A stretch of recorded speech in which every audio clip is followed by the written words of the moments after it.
Allez, bonjour, bonsoir, madame, messieurs. Eh bien, ça dépend de l'heure que vous allez nous suivre. Vous nous regardez depuis l'Afrique du Sud, vous nous regardez depuis Kinshasa. C'est un plaisir de vous savoir très nombreux. Bonne fête de l'indépendance à toutes et à tous. Depuis quelque part où vous êtes en train de nous lire, depuis quelque part où vous êtes en train de nous suivre, eh bien, depuis Kasai Oriental, depuis Lubumbashi, vous êtes très nombreux. Le 66e anniversaire de l'indépendance, eh bien, madame, messieurs, depuis 1960, aujourd'hui 2026, 66 ans que la République démocratique du Congo est exactement indépendante. C'est vraiment une fête qui se célèbre, bien sûr, de partout. On en parle aujourd'hui dans notre émission intitulée Interview. Madame, monsieur, comme vous le savez, ici, je ne suis pas seul et je ne serai jamais seul pour vous présenter une émission, pourquoi pas également ce magazine. Bien, merci à toute la grande équipe qui m'y accompagne. Merci suffisamment à Harmonie Lys qui est vraiment la régie. Merci également à Benjamin Chilomba, c'est lui qui est le coordonnateur vraiment de cette grande chaîne. Merci également à celui qui nous cadre. C'est un plaisir de vous retrouver davantage sur notre chaîne. Mais avant de vous présenter nos invités, avant de vous présenter ceux-là qui nous ont vraiment donné la chance de pouvoir intervenir également sur notre chaîne, prenons d'abord ça.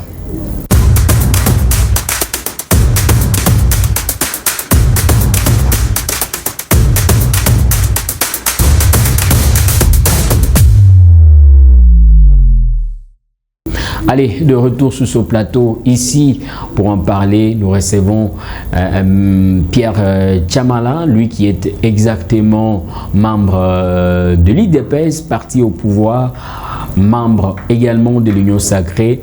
Eh bien, de l'autre côté de l'opposition, nous recevons, bien sûr, dans cette émission, Apollinaire Mbangue, lui qui est exactement membre de l'opposition, eh bien ici à Kolwezi. Pas seulement parler du 66e anniversaire de l'indépendance de la République démocratique du Congo, mais également la marche de l'opposition qui est vraiment fixée pour le 8 juillet prochain.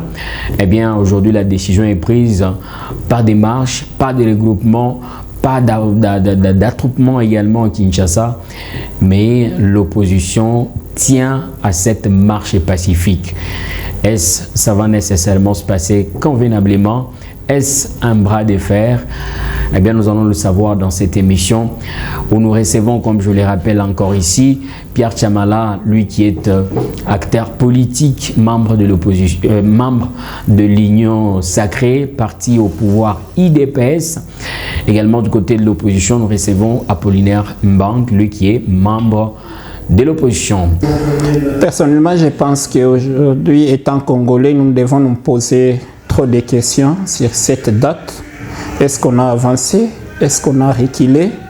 Parce que n'oubliez pas vous-même que les années antérieures, on pouvait voir des forces s'imposer à travers des défilés, à travers des activités, ce qui pouvait montrer à la face du monde que la RDC existe.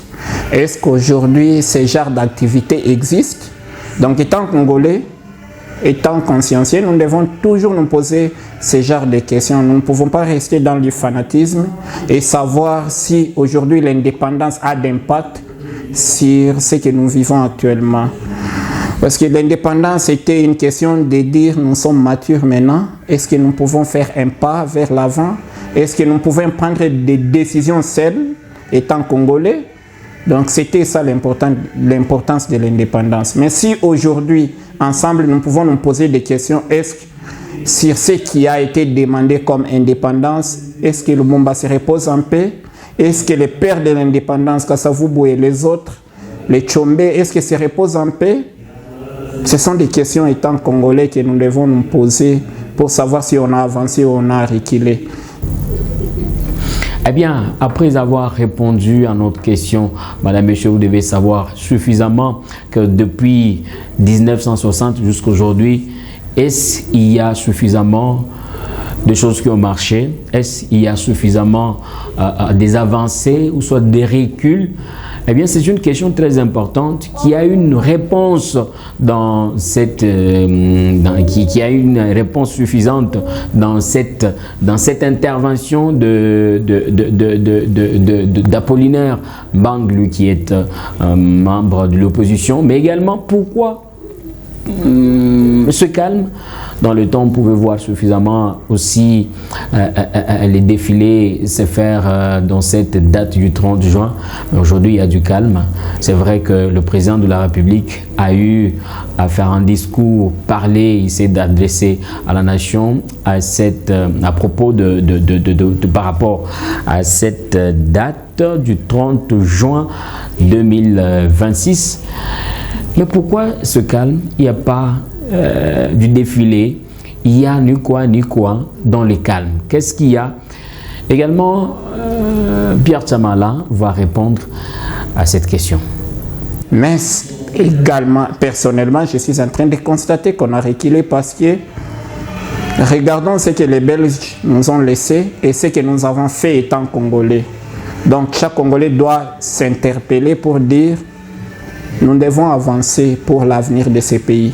Nous devons avancer pour que les Belges puissent dire: voilà, les Congolais étaient déjà matures et ils sont en train d'avancer. Mais si nous continuons à détruire les paix que nous voyons, les paix que les Belges nous ont laissés et ne rien construire à cause des intérêts égoïstes, je pense que l'indépendance n'a pas d'impact sur les Congolais. Et 66 ans après, est-ce que nous devons toujours rester sur la case de départ? Je me nomme Pierre Tchamala, je suis cadre de l'IDPS. Nous célébrons le 66e anniversaire de l'indépendance de notre pays, beaucoup plus dans la réflexion, dans la méditation. Comme vous le savez, notre partie Est est occupée par le Rwanda en complicité avec certains Congolais. Et pour nous qui sommes dans les zones libres ou sous contrôle du gouvernement, nous sommes de cœur avec nos frères et sœurs de l'Est. Vous l'avez vu, il y a 2 jours, ils ont manifesté la joie envers la République lorsque notre équipe nationale, les Léopards, a gagné. Vous avez senti que nos frères et sœurs de l'Est nous manquent et la République est de cœur avec eux. Et cet anniversaire que nous sommes en train de célébrer, c'est pour nous un moment de réflexion, un moment de compassion envers tous ceux qui sont déplacés de force dans leur domicile, tous ceux qui se retrouvent dans des camps de réfugiés, tous ceux qui ont été contraints de vivre en dehors de leur toit habituel à cause de la mauvaise foi de certaines personnes qui ont choisi de prendre les armes en complicité avec l'armée rwandaise. Donc c'est un moment de réflexion, un moment de compassion, un moment de penser aussi à l'avenir de notre pays. C'est ça les questions que nous devons nous poser, parce que si aujourd'hui il faut importer la nourriture, si aujourd'hui il faut se lier à l'Amérique pour voir les solutions en République démocratique du Congo, si aujourd'hui nous devons encore recourir aux pays extérieurs pour notre développement, ce qui prouve que l'indépendance n'a pas d'impact actuellement, parce que 66 ans après, on pouvait peut-être parler d'autres choses que de la nourriture, que de la sécurité extérieure, que des histoires peut-être qui pouvaient trouver une solution à l'interne, mais nous recourons toujours aux pays extérieurs. Donc ce qui prouve que nous ne sommes pas matures et nous n'étions pas matures à pouvoir se réjouir de cette indépendance, parce que un enfant de 66 ans, ce n'est pas encore un enfant, c'est un homme mature qui a toutes les fréquences possibles à pouvoir développer son pays. Mais si nous devons toujours recourir à l'extérieur, c'est que prouve que nous ne sommes pas matures. Mais moi, j'ai toujours dit que ce n'est pas tout Congolais qui n'est pas mature, mais la classe politique. La classe politique qui vise aujourd'hui ses intérêts et ce qui fait que les pays ne puissent pas avancer. Et ce qui fait que les pays ne puissent pas se développer, parce que nous pensons toujours aux intérêts égoïstes. Mais si chaque acteur politique pouvait penser à l'avenir de ces pays, je pense qu'il y a des Congolais matures qui pensent au développement de ces pays. Mais si nous devons rester toujours chanter, danser, ce qui ne fait pas que les pays puissent trouver son indépendance totale, je pense que ce pays n'avancera pas. Notre pays a accédé à son indépendance le 30 juin 1960, effectivement. Mais comme vous le savez, cette indépendance, effectivement, nous sommes libres, mais il y a des choses que nous devons aujourd'hui souhaiter ou voir se réaliser. Nous avons évoqué ici le cas de la situation sécuritaire. Comme vous le savez, nous faisons face à une agression rwandaise en complicité avec certains Congolais. Du point de vue économique, il y a encore des choses que nous devons beaucoup améliorer. Et nous savons qu'il y a des efforts énormes fournis par le président de la République, Félix-Antoine Tshisekedi, et le gouvernement de la République. Vous avez aussi constaté que sur le plan des infrastructures, aujourd'hui, nous avons eu pour la première fois, 60 ans après, des universités construites par des Congolais. C'est une avancée significative, ce qui n'a jamais été existé. Les aéroports construits, les routes construites. Je donne l'exemple ici de la nationale numéro 1, qui relie Sakanya au Bas-Congo. Les travaux évoluent très bien et je crois que nous aurons pour la première fois une route nationale qui va quitter les Bas-Congo jusqu'à Sakanya. C'est-à-dire qu'il y a aujourd'hui une volonté. Il y a une volonté puisque à la tête de ce pays, il y a un homme, Félix-Antoine Tshisekedi, qui a accepté de servir son peuple. Et c'est pourquoi aujourd'hui nous commençons à voir les bouts du tunnel. Nous commençons à voir des choses quand même s'éclaircir. Donc il y a encore beaucoup de choses à faire, mais la volonté est là avec le dirigeant actuel. C'est un discours d'un homme d'État, un discours d'un patriote convaincu et convaincant. Vous savez, dans toutes les démocraties du monde, aucune question ne peut être résolue sans interroger le peuple. Le président, en tant que démocrate, l'a clairement dit. La loi fait son parcours normal et elle se trouve actuellement à la Cour constitutionnelle pour qu'elle détermine ou confirme sa constitutionnalité. Et je crois qu'après cette étape, elle sera bel et bien promulguée par le président de la République.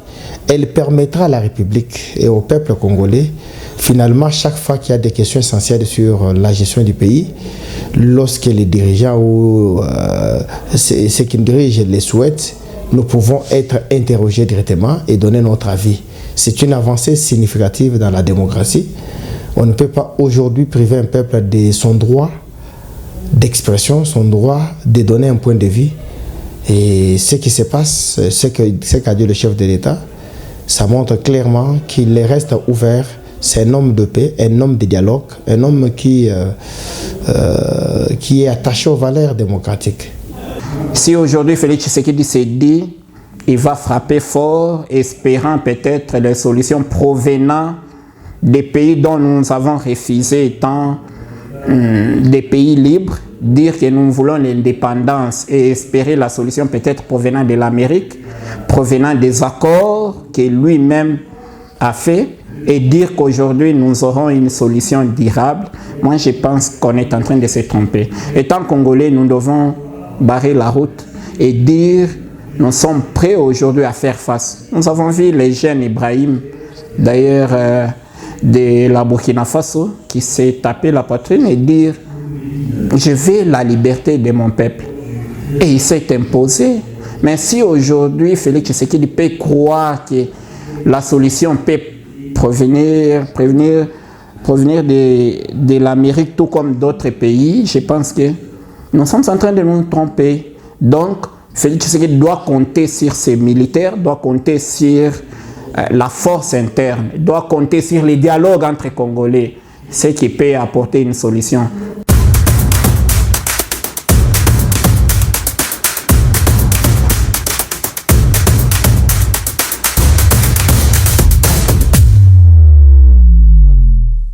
Mesdames et messieurs, pour parler bien sûr ici de Pacifique qui est vraiment bien sûr signifié par l'opposition et qui sera tenu le 8 juillet plutôt prochain. Eh bien, il y a des questions qui sont vraiment en train de se soulever. L'opposition dit oui, la majorité dit non. Mais qu'est-ce qu'il y a au juste? On les écoute. Bon, ce que le ministre de l'Intérieur a dit, moi je pense que ce n'est qu'une plaisanterie parce que c'est s'amuser le peuple congolais. Si aujourd'hui nous voyons ceux-là qui sont dans la gestion de la chose publique, par exemple le maire de la ville de Tchikapa qui a déchiré la constitution en public, dans la constitution qui a fait que lui soit maire de la ville, et pensant que soutenir le président de la République c'est déchirer cette constitution qui fait que lui soit maire de la ville, les règlements qui lui fait lui d'être maire de la ville. Et vous pensez que ces gens pensent à l'avenir de ces pays? Donc si nous défendons aujourd'hui la constitution, c'est parce que Félix Tshisekedi est à la fin de son mandat. N'oubliez pas qu'il a consommé 8 ans dans ces 10 ans, dont il ne lui reste que 2 ans. Si un Congolais peut penser à ce qui a été payé par le prix des sacrifices, parce que n'oubliez pas que c'est à cause de Lumumba et Mosé Kabila qu'aujourd'hui nous avons cette constitution que Kabila nous a laissé. D'ailleurs, c'est une très jeune constitution que nous avons actuellement, que nous ne devons pas d'ailleurs penser à changer. Mais s'il y a un Congolais qui a été élu à travers cette constitution, qui a accepté de gérer les institutions à travers cette constitution et pensant que à cause de ses intérêts, nous devons les changer. Mais étant Congolais, nous devons être conscients. Nous devons oublier nos classes politiques. Nous devons protéger ces livres d'or dont nous avons actuellement, parce qu'il agirait devant la nation congolaise, devant le peuple congolais, de pouvoir protéger ces institutions à travers cette même constitution. Mais si lui pense que c'est l'unique occasion de le faire, nous étant Congolais, nous devons nous barrer la route. Et c'est pourquoi nous avons dit que l'opposition doit mener ses actions. C'est pourquoi vous avez vu une ville morte, il y a une marche et il y a encore une autre marche qui est projetée pour pouvoir réclamer la démission, parce qu'il ne veut pas pouvoir protéger les livres dont il a géré de pouvoir protéger. Donc, étant Congolais, barrons la route. Donc, c'est pourquoi nous avons dit, le 8 mars, tout ce qui peut y avoir, même ici à Kolwezi, il y aura une marche. Donc, je vous promets que nous sommes en train de nous préparer pour que cette activité soit une réussite totale en République du Congo. Donc, nous ne voulons pas que les prédateurs, ceux-là qui trompent le président, soit disant qu'il est en mesure de tout faire, oubliant tout ce qu'il a géré, de pouvoir comprendre que le peuple congolais ne sont pas d'accord. Et c'est pourquoi vous voyez les actions être menées. Ce n'est pas seulement l'opposition, mais c'est le peuple congolais qui ne veut pas. C'est pourquoi vous avez vu même la ASENCO s'aligner derrière cette activité pour dire nous ne voulons pas que cela puisse être changé. Il n'y a pas de peur et je tiens à préciser que le 8 juillet, il n'y aura rien. On aura un matin et aussi un soir. Je reviendrai ici pour vous le témoigner qu'il n'y a rien ne s'est passé. Vous savez, le pouvoir ou diriger, c'est aussi prévoir. On peut anticiper certains événements pour éviter que le pire arrive. Le pire, c'est aujourd'hui, vous avez vu la marche organisée dernièrement par l'opposition. Nous avons vu que cette opposition s'est fait amener avec des gens qui étaient munis de machettes, donc les armes blanches. Et ils ont tenté en vain de s'approcher au niveau du palais du peuple. L'objectif était de l'incendier. Ce sont des infrastructures de valeur qui font la fierté de notre pays. Alors, la marche des 8, nous, au niveau des unions sacrées, au niveau des DPS, nous n'avons peur de rien. Mais je sais qu'il y a dans ce pays des lois qui existent. Ces lois interdisent aux gens de tenir ces genres de manifestations au bureau du président de la République. Et comme vous le savez, le président est sécurisé par la garde républicaine. Et cette garde républicaine a pour mission de protéger les chefs de l'État ainsi que l'ensemble des institutions si nécessaire. C'est-à-dire que du moment où l'opposition prend l'initiative de briser, de ne pas respecter cette loi, elle tombe dans la haute trahison. Et je crois que les conséquences, vous le savez. Nous ne pouvons pas aujourd'hui permettre que l'état de droit soit bafoué par un couple d'individus puisqu'ils sont frustrés. Je crois que c'est un coup de paix dans l'eau et énième tentative qui est déjà vouée à l'échec. Donc il n'y aura rien. Le 8 juillet, tout le monde va vaquer librement ses occupations et les forces de l'ordre ou la sécurité jouera son rôle. Je pense qu'il n'y a pas à s'inquiéter là-bas. Mon frère, aujourd'hui, c'est une question de texte que nous parlons. Si aujourd'hui il faut penser à la maladie et nous mourrons mentalement, je pense que le pays n'avancera pas. Donc nous devons être très mental, pouvoir barrer la route, parce que si nous nous disons il y a Ebola et que nous devons rester à la maison et qu'il y a ceux qui se préparent derrière cette maladie, il y a ceux-là qui pensent être forts derrière cette population. Donc la meilleure sécurité, c'est avoir la paix, c'est voir les institutions du pays avancer, parce que s'il n'y a pas d'institution, même la maladie peut se propager facilement. S'il n'y a pas la sécurité institutionnelle, donc c'est-à-dire tout ce que nous pouvons faire n'est que des illusions. Donc même les médecins ne peuvent pas travailler quand il n'y a pas la sécurité, quand il n'y a pas cette transparence. Donc c'est pour vous dire que c'est d'abord nous, regardons-nous et disons-nous, nous voulons la stabilité d'abord des institutions, et les médecins peuvent travailler facilement. Et parler aujourd'hui d'Ebola à Kinshasa, ce n'est qu'une politique, parce que nous connaissons tout ce qui se passe dans les régimes actuels. Ils ne veulent pas que l'opposition puisse dire un mot. C'est pourquoi Delis Sanga d'ailleurs a été confisqué de son passeport. Donc ce qui veut dire que Félix Tshisekedi ne jure que faire taire l'opposition, de museler l'opposition, c'est ça sa politique. Alors dire que c'est à cause de la maladie, je ne pense pas.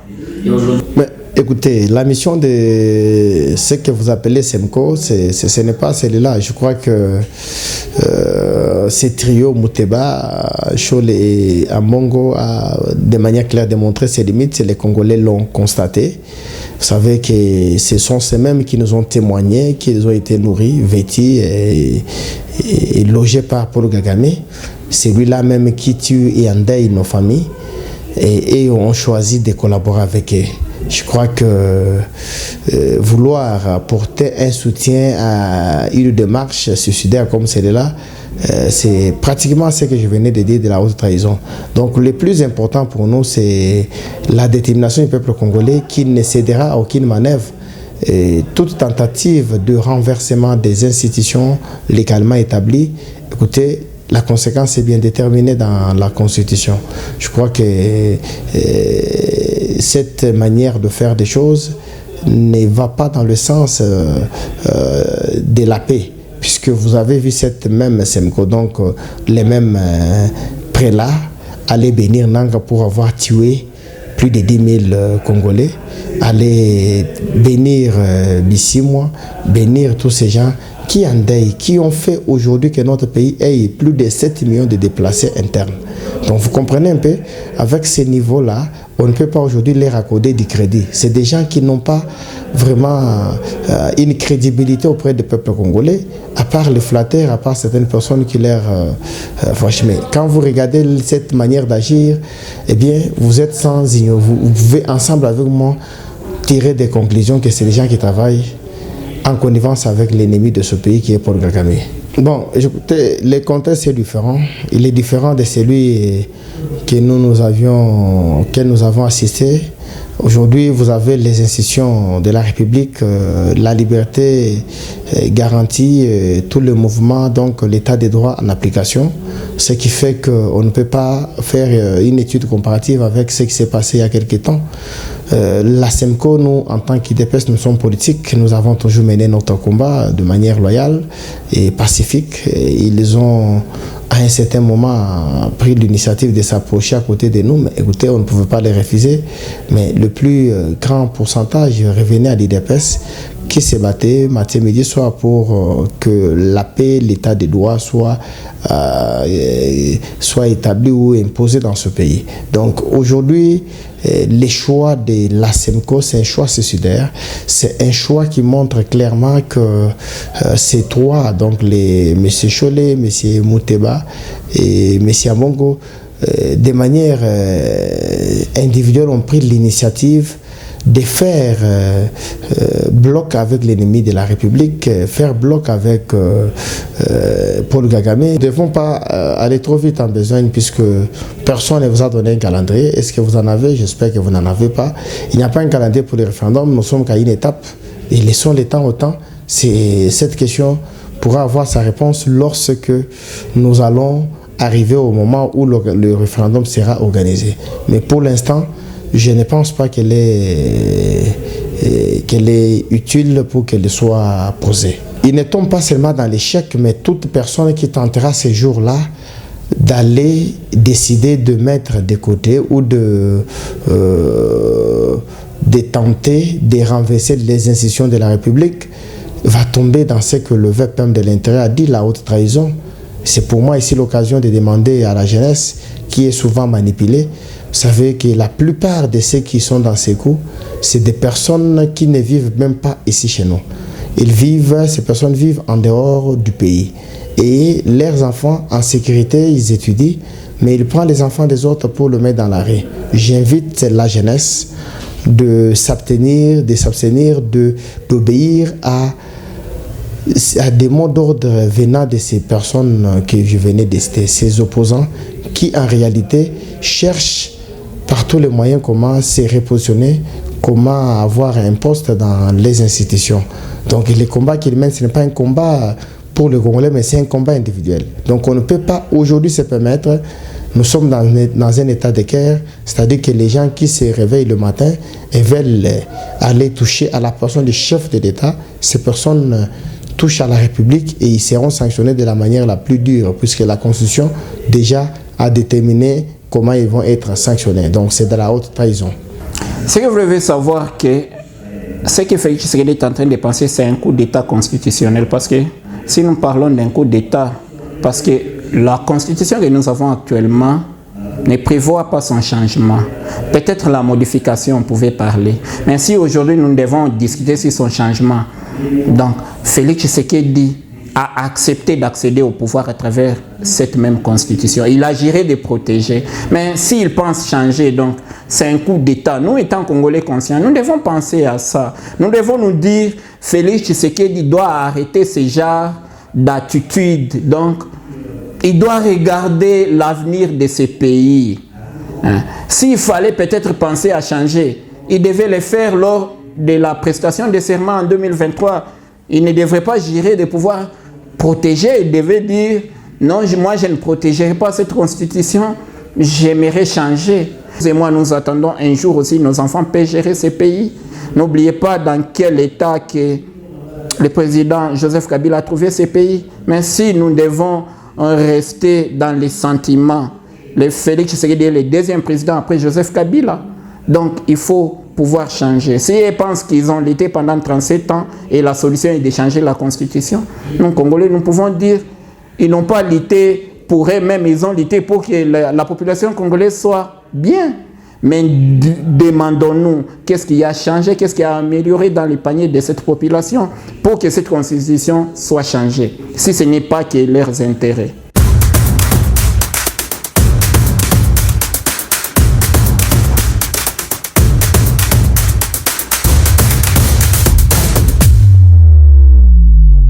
Allez, madame, monsieur, pour finir cette émission, on ne peut pas nous quitter sans toutefois parler de nos léopards qui vont jouer certainement aujourd'hui à 18h face à l'Angleterre. Mais en tout cas, on ne peut pas se quitter sans que nos acteurs, pourquoi pas nos invités, puissent vraiment dire un mot sur nos léopards. Ici, on donne la parole à Monsieur Pierre Tchamala, lui qui va nécessairement finir cette émission avec cette affaire des léopards.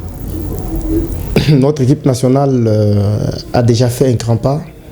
Elle a réussi à redorer l'image de la République démocratique du Congo.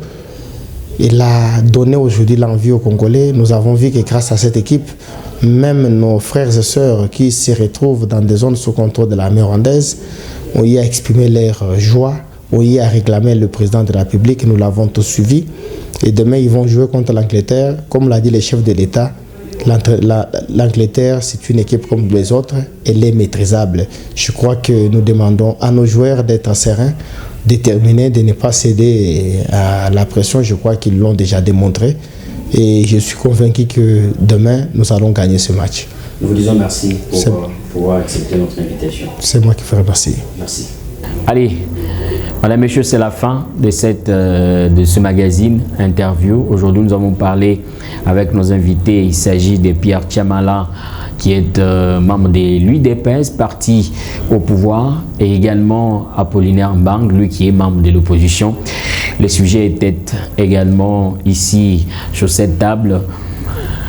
L'indépendance de la République démocratique du Congo, est-ce un avancé ou soit il y a du recul? Vous avez suivi les détails dans cette émission. Également, nous avons parlé bien sûr de la marche de l'opposition qui est vraiment qui est fixée pour le 8 juillet prochain. Eh bien, vous avez suivi les détails, vous avez suivi des analyses. Pourquoi pas également la position de la Senco.